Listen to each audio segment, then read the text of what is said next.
아침마다 주제별로 뉴스를 살펴봅니다. 알짜 뉴스 시간이에요. 자, 오늘도 동의대학교 행정정책학과 김태환 교수와 함께하도록 하겠습니다. 교수님 안녕하세요. 예, 안녕하세요. 네.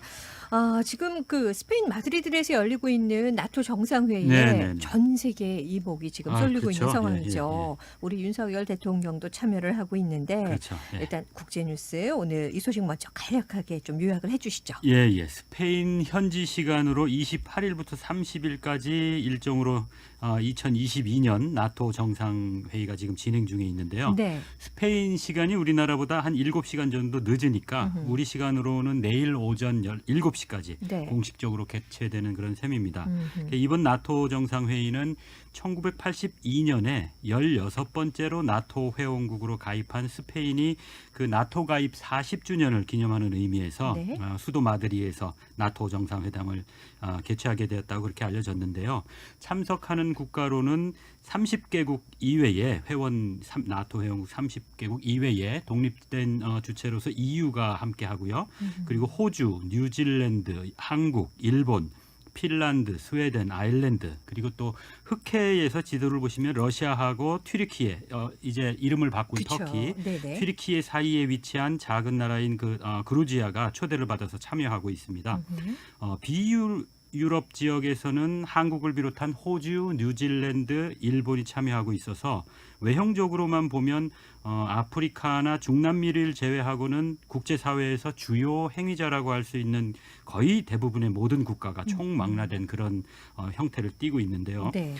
우리 시간으로 어제 29일에 정상회의가 개최돼서 주요 의제에 관한 합의는 이제 발표된 상태입니다. 그래서 이번 마드리드 정상회담에 이제 홈페이지가 따로 이렇게 개설돼 있는데 거기에 올라온 주요 의제를 보니까 한 3가지 정도로 요약할 수 있겠더라고요. 네. 첫 번째는 최근에 그 러시아의 우크라이나 침공과 관련해서 유럽이 직면한 새로운 안보 위협에 나토가 어떻게 대응할 건가 하는 문제였고 네. 또 하나는 중국의 공격적인 영향력 확대 그리고 또 기후 변화와 같은 새로운 도전에 나토가 어떻게 대응할 것인가. 그리고 또 세 번째로는 국제 질서를 위협하고 있는 권위주의 국가들에 대한 대응과 관련해서 나토가 다음 전략적 개념 그리고 미래에 대한 청사진을 어떻게 만들어갈 것인가 하는 이렇게 한 3가지 정도로 요약할 수 있겠더라고요. 네, 그렇군요. 아주 자세하게 설명을 해주셨는데, 근데 교수님 말씀을 쭉 듣고 보니까 네. 이게 그 유럽을 벗어나서 의제가 지구촌 전반에 쫙 걸쳐 있는 것 같아요. 네네네. 근데 기후 변화라는 게 또 유럽에 국한된 문제도 아니고 그렇죠. 이게 예. 전 지구적인 문제잖아요. 네네. 근데 그 중국에 대한 위협 같은 경우에는 그 아시아 국가들이 그렇죠. 예, 제기할 예. 법한 그런 문제가 아닌가 네, 싶은데 네, 네. 이게 원래 나토가 유럽의 지역 안보 협의체 아닌가요? 네네네. 맞습니다. 네. 혹시 지금 아주 좋은 걸 지적해 주셨는데 청취자분들께서도 그런 의구심을 혹시 가지고 계시는 분이 계시면 제가 생각할 때는 상당히 수준 높게 지구촌 국제정세에 관심을 가지는 분이라고 저는 확신을 하고요. 네, 네. 그래서 말씀을 드리면 30개국 회원국을 가지고 있는 나토가 1949년에 설립됐는데 그 설립된 당시에는 미국을 포함해서 12개 유럽 국가, 서유럽 국가로 이렇게 시작을 했습니다. 네. 근데 우리가 이제 나토에 대해서 조금 잘못 알려진 게 있는데 그걸 오늘 좀 이렇게 교정을 하자면 나토가 출범할 1949년에는 구체적으로 옛 소련이나 동유럽 공산권에 대항하기 위해서 그렇게 만들어진 거는 아닙니다. 처음에는 나치 독일에 의해서 2차 세계대전이라는 그런 참화를 전대미문의 참화를 겪었던 유럽이 다시는 이런 참화를 겪지 않기 위해서 우리 회원국 중 어느 한 나라가 무력으로 침공을 받으면 이건 우리 모두에 대한 침공으로 간주해서 모두가 함께 침략을 물리치자 하는 이런 취지였습니다. 네. 그래서 출범 초기에는 전범 국가인 독일이 회원국이 아니었었고요. 옛날 그 소련도 가입을 희망하기도 했었습니다. 그러다가 1955년에 처음부터 이제 가입을 희망했던 이제 서독이 드디어 나토에 가입이 된 거를 두고 옛날 소련이 나토가 반공 동맹이 됐다 하고 이제 비판을 하면서 같은 해에 소련 영향권 하에 있던 동유럽 국가들을 모아서 바르샤바 조약기구를 출범시킵니다. 그래서 바로 이때부터 나토하고 바르샤바 조약기구가 서로 이제 충돌을 하게 돼서 이때부터 나토의 견제 대상이 소련과 바르샤바 조약 기구가 되었던 겁니다. 네. 그래서 어쨌든 나토가 초기 출범할 때는 유엔 출범하고 그 동기와 취지가 상당히 비슷했습니다.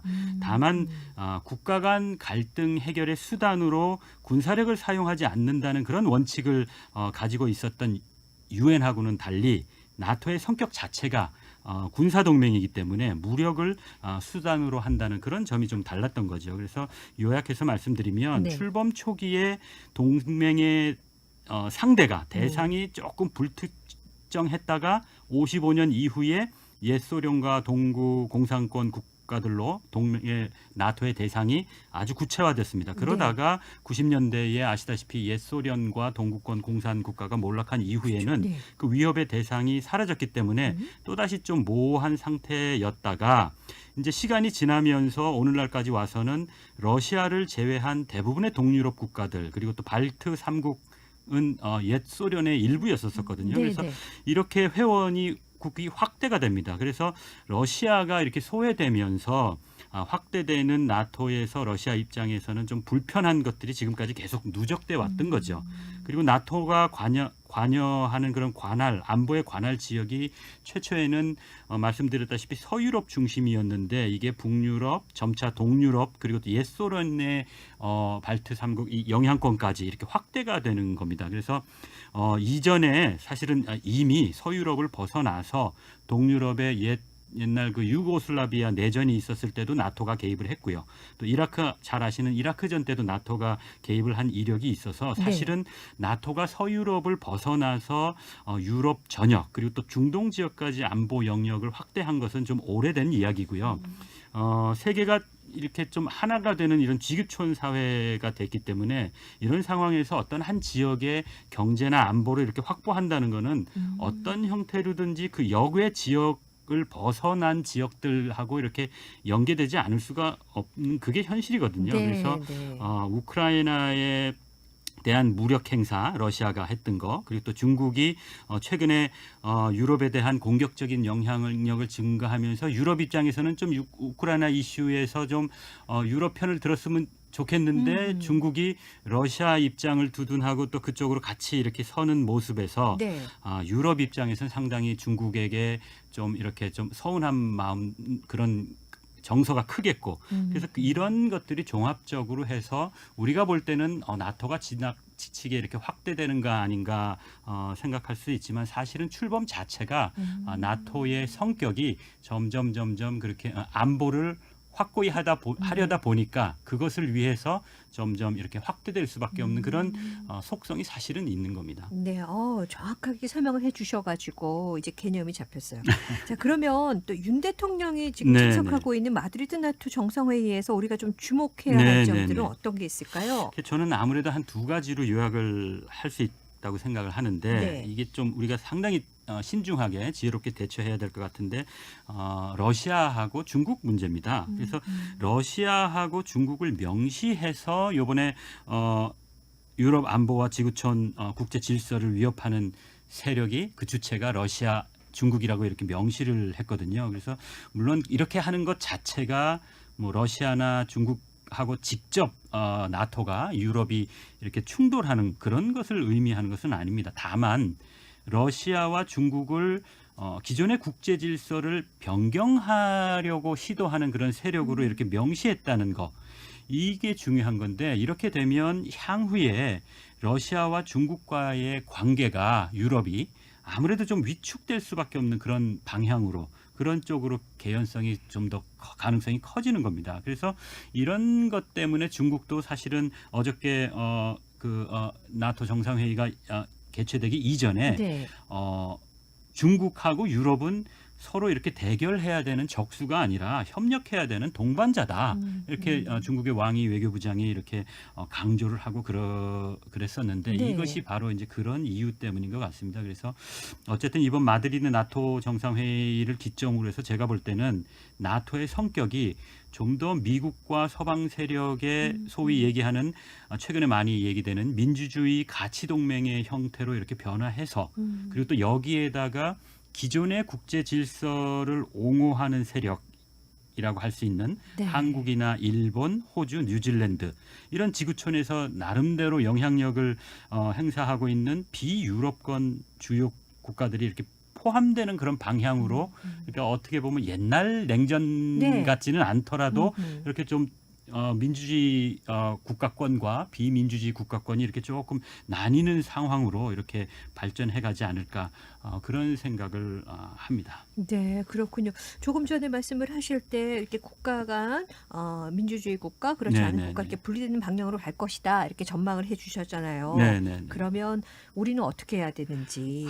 그러니까 우리가 늘 우리가 참 그 외교 관계에서 국제 관계에서 쉬운 때가 없었거든요. 네, 근데 네. 이제 쉬운 때가 없었지만 그걸 지혜롭게 하지 않으면 우리 역사에서 보시다시피 주권을 빼앗기는 그런 상황이 발생합니다. 그래서 어떻게 보면 주어진 숙명이라고 보고 최선을 다해서 지혜롭게 해야 되는데 국제사회의 이런 거대한 흐름을 거스를 수는 없습니다. 아주 네, 신중해야 네, 됩니다. 네. 이 거스르게 되면 우리 국익에 치명적인 손실을 보기 때문에 거스를 수는 없는데 다만 좀 더 냉철하게 보면 민주주의 가치 동맹이라는 거는 어떻게 보면 이렇게 좀 내세우는 명분인 거고요. 실질적으로는 러시아와 중국이 기존에 우리에게도 이익이 되었고 또 이제 중국이 발전하는데도 이익이 되었던 그 기존의 국제 질서에 도전하는 세력으로서 러시아와 중국이 이렇게 천명된 겁니다. 그래서 네.